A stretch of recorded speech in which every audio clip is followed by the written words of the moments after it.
This is the story of two girls who, one day, trust a stranger and go to his house. But after reaching there, they realize they've been kidnapped. They are taken deep into a forest, where they are tortured repeatedly and forced to do terrible things. Whether they can escape from this nightmare, we'll find out in today's story. The story begins with two policemen transporting a criminal named Krug in their car. As they drive, they stop at a railway crossing. Suddenly, another car crashes into them at full speed, leaving both officers badly injured. From the second car, two people named Sadie and Francis step out. They are Krug's accomplices. Sadie, who is Krug's girlfriend, shoots and kills one of the policemen. Krug then comes out, beats up the other officer, shows him a photo of his daughter found in the car, and finally strangles him to death with a belt.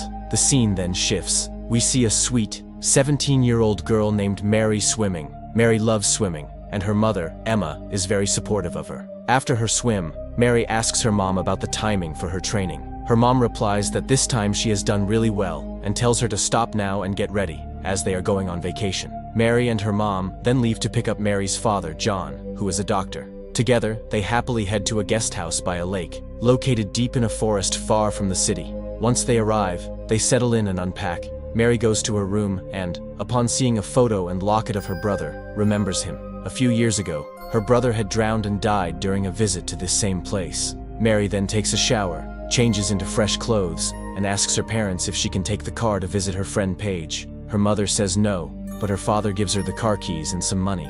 Mary then heads out to meet Paige, who works as a cashier in a store. They sit and talk, excited about the fun they plan to have that night.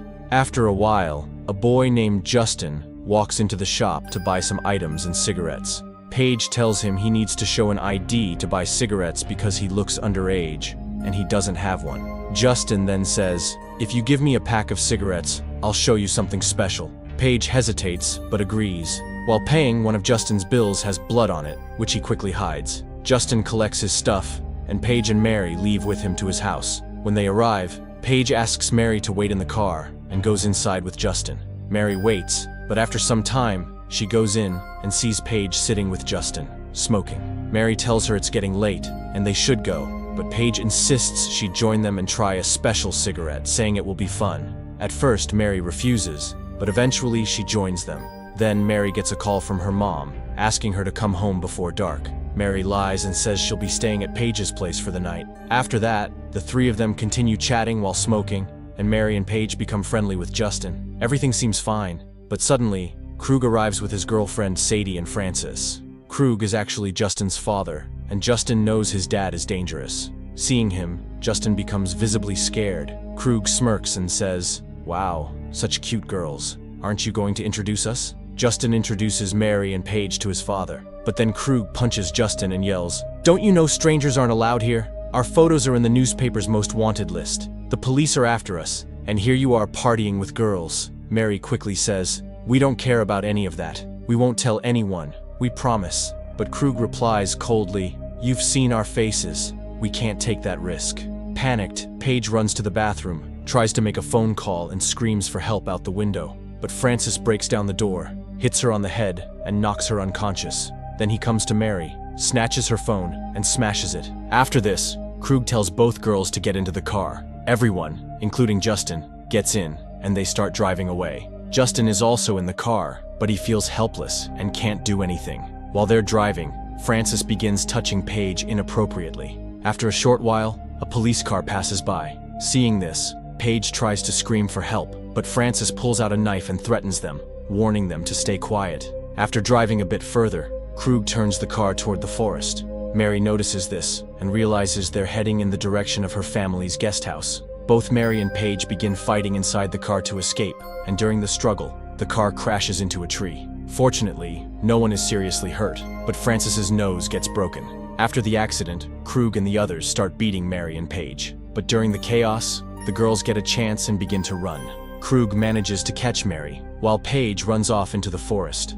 Francis and Sadie chase after her. After running a long distance, they finally catch Paige. Francis beats her until she falls unconscious, and Sadie tears her clothes, ties her hands, and drags her back, laying her on the ground. Krug then tells Justin, "Since you're friends with these two, go ahead and rape one of them." Justin refuses. Mary screams and resists, but despite this, they force Justin to touch her private parts. Disgusted and furious, Paige hurls abuse at Krug.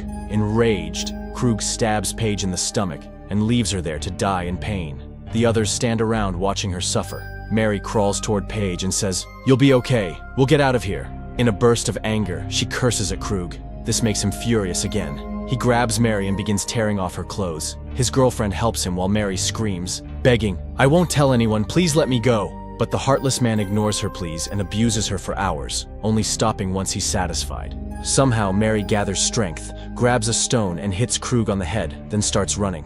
Frances shoots at her but misses. Mary sprints and dives into a lake, swimming as fast as she can. Krug and his gang fire at her from the shore. Just before she reaches the other side, one bullet hits her. Injured, Mary faints in the water. It starts raining heavily, and Krug and his crew assume she is dead and leave her there.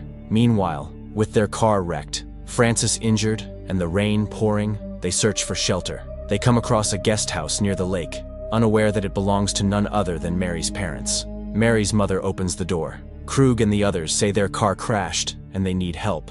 She lets them in. Since Mary's father is a doctor, he begins treating Frances's broken nose. Mary's mother tells them they can't go out in this weather, and since they don't have a car, they should stay the night at the guest house. The group agrees. She prepares coffee for them. Later, as Justin takes the cups to the kitchen, he sees a photo of Mary on the fridge and realizes the truth. These are Mary's mom and dad.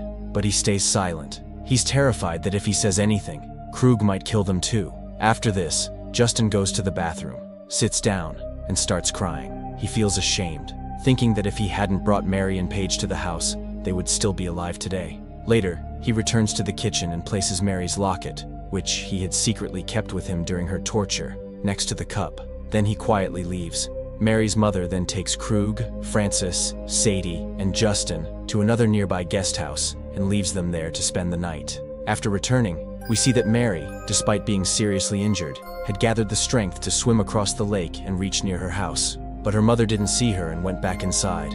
Later that night, while Mary's mom and dad were in their room, they heard a noise outside. When they stepped out to check, they found Mary lying there. They rushed to her, terrified by her condition. They brought her inside and discovered that she had been shot, but thankfully, she was still alive. Emma hurried to the kitchen to grab medical supplies to remove the bullet. While in the kitchen, she saw Mary's locket, the same one she was wearing when she left. Justin had placed it there. Emma picked up the locket and showed it to John. She said, "When Mary left the house, she was wearing this. Now I've found it here in the kitchen, and the only person who went into the kitchen was Krug's son, Justin. That means these people are the ones who did this to her." Saying this, they both broke down in tears. As John began treating Mary, he realized she had been brutally raped. This filled him with rage. He vowed that he wouldn't let them get away with it, but first, he had to save his daughter's life. Together, they began searching for the boat keys to get Mary to safety. John went to the garage and looked everywhere. After searching for a while, he finally found the keys. Meanwhile, Emma was also searching in the kitchen when suddenly Frances appeared behind her. He said he couldn't sleep and had come to the kitchen for a drink. At this point, he still didn't know that Emma and John were Mary's parents. Emma got scared, but managed to keep calm. She tried to act normal and even removed Mary's photo from the fridge before Frances could notice. Then, pretending to offer him wine, she led Frances away to another area of the house. When Emma goes into the room, Frances walks into the one where Mary is being kept by her parents. Seeing Mary, he understands everything. But just then, Emma comes from behind and hits him on the head with a bottle. However, it doesn't affect him much. Emma quickly grabs a knife and attacks him, but Frances manages to take the knife from her and tries to stab her. At that moment, John arrives with a pointed hammer, and a fight breaks out between him and Frances. John grabs Frances by his already injured nose and starts tormenting him. Then, he and Emma together push Frances toward the sink basin. John turns on the blade inside the basin, and Frances's hand gets stuck in it. He screams in pain. Taking the chance, John smashes his head with the pointed hammer, killing him on the spot. After this, John and Emma place Mary in the boat and head to Krug's house. They are determined to get revenge for what happened to their daughter. When they reach Krug's room, they find Justin sitting silently with Krug's gun in his hand. He hands the gun over to John. The moment John gets the gun, he shoots Krug's girlfriend, hitting her in the shoulder. Krug wakes up and starts throwing things at John to protect himself. John fires more bullets, but Krug manages to escape and jumps out of the window. Just then, Sadie arrives with a rod to attack John. He punches her, and Emma follows up by shooting Sadie, killing her on the spot. Emma then returns to the boat to stay with Mary, while John begins searching for Krug, who had jumped into their house through the window and hidden there. John searches for a long time but doesn't find him. Then he shouts, "If you're a real man, come out and fight me." Suddenly, Krug appears from behind and starts beating him. A brutal fight begins. Being a dangerous criminal, Krug overpowers John and beats him badly, leaving him nearly unconscious. But then Justin arrives and points the gun at Krug, only to discover it's out of bullets. Krug grabs Justin and starts hitting him too. At that moment, Emma bursts in and sprays fire extinguisher gas at Krug. John picks up a rod, and together they beat Krug repeatedly until they finally kill him. The next morning we see John, Emma, Mary, and Justin returning home by boat across the lake. But the story isn't over yet. It turns out Krug wasn't completely dead. He was only unconscious. John, knowing that a quick death was not enough for the man who tortured his daughter, decides to take his revenge differently. He paralyzes Krug by cutting specific nerves in his body so that he can't move at all. Then, John places Krug's head inside a microwave. As he switches it on, the microwave slowly heats up. Krug's head begins to melt from the inside until it suddenly explodes. That's when Krug finally dies a horrifying death. In this way, John takes full revenge for the brutal torture his daughter endured. And with this, the story ends. So friends, I hope you liked this story. See you again with another thrilling tale.